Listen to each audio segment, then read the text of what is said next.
Hi everyone, welcome back to another episode of the Bite Size Breakdown. And today we're diving into something that affects literally everyone. Whether you're mobile banking, shopping online, or running a business, just how safe are you online? Just how safe are you doing these mundane day-to-day tasks? And the quick answer to that is not very. Cybercrime is surging, and South Africa is one of the most targeted countries, not only in the continent, but worldwide as well, when it comes to phishing, ransomware, and online fraud. In this episode, we'll break down the biggest threats, real case studies, and most importantly, how can you protect yourself in 2025?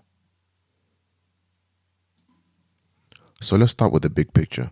According to a cyber threat assessment done by Interpol in 2024, South Africa is among the top 10 most targeted countries online. There are about 230,000 cyber attacks every single day. Why? Well, 1. Low cybersecurity awareness. 2. Patchy infrastructure. And 3. A fast-growing digital economy. These factors make us high-value, low-resistant targets. And who are the most frequent victims? Small businesses, government systems, and everyday users just like me and you. So what are the biggest cybersecurity threats in South Africa? So 1, we have online scams, phishing, romance, and crypto scams. So phishing basically remains number 1. So these are fake emails from quote-unquote banks, from SARS, or from even courier services that basically trick you into handing over your login details or banking details. I'm sure you've seen an email or an SMS coming from a courier service saying that you have a package that's hanging and customs and you need to pay a specific fee to unblock this package. What that basically does is you log onto the website, you put in your details, and most importantly, you put in your banking details to pay for this alleged money that needs to be paid. And what they do is that they now have your card details, and now they can go and make purchases online. And then another one is romance scams. So these are still big, basically where scammers pretend to be other people. They manipulate men and women emotionally into sending them money. And then one that's been on the rise lately is crypto scams. So basically, it's a fake investment platform where you basically need to pay monthly or pay weekly or whatever, but basically it's supposed to bleed victims over time. But Interpol says that phishing and social engineering make up majority of online crimes in the last year. Next up, we have banking fraud and SIM-swap attacks. So SIM-swap fraud is brutal.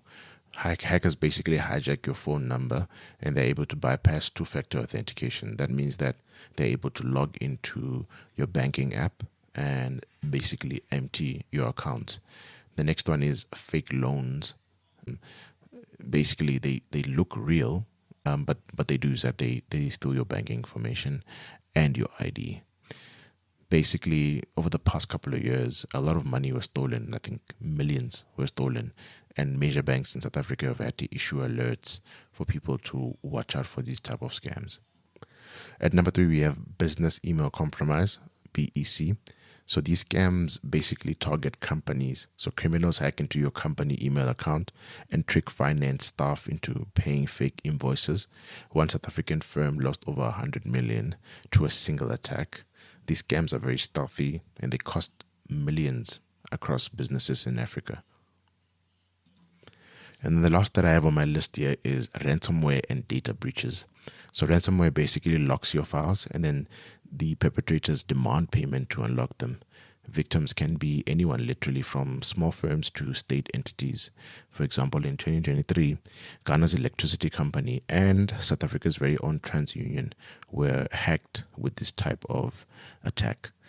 Interpol estimates that 1 in every 15 South African businesses suffered a ransomware attack in the last year.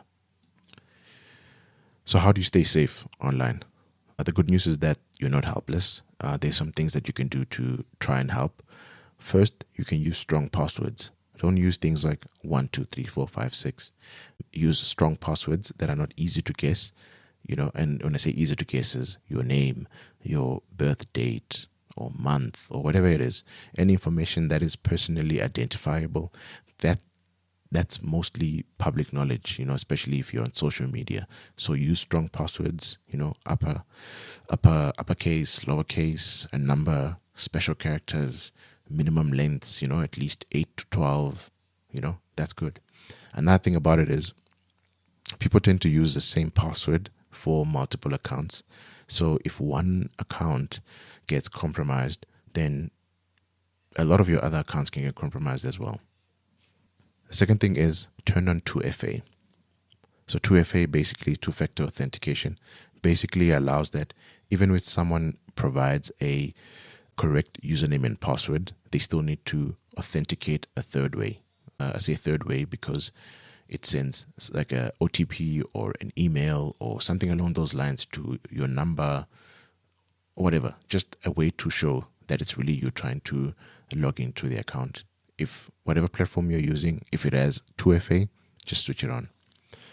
Thirdly, be aware of phishing. Beware of phishing. Don't click suspicious links, even if they look official.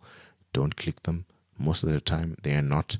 If someone sends you a message saying that you've won R1 million, and there's normally ways in which you can tell. Sometimes these people don't address you personally.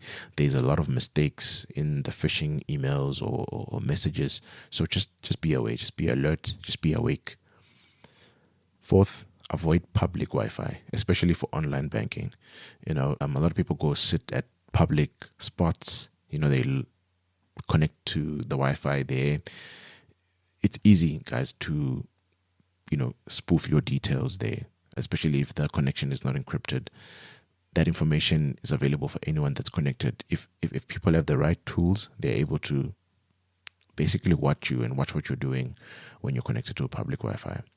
And lastly, install an antivirus and a VPN. So they don't solve everything, but they do add an essential layer. These small changes can prevent massive losses, and they can help you in the long run. So you're probably wondering, what is the government doing? In 2021, the government enacted the Cybercrimes Act, Act 19 of 2020. And this was our first comprehensive law to try and tackle digital crime. It criminalizes phishing, cyber fraud, SIM-swap scams, ransomware, etc. It also empowers SAPs to investigate cybercrimes, and it requires banks and ISPs to report them. It's a big step forward, but it's still not enough. For example, 1, we don't have a central cybersecurity agency in South Africa. 2, a lot of SAPS units still lack cybersecurity training, so they are unable to deal with a lot of these cyber attacks, or maybe they don't have the tools to do that yet. Thirdly, South Africans don't even know that this law exists, so they don't know that they can actually report some of these crimes to SAPS to begin with. If you compare that to Europe and the US, they have real-time threat sharing systems, and they also have cyber alerts. So I think the government still has a lot to do.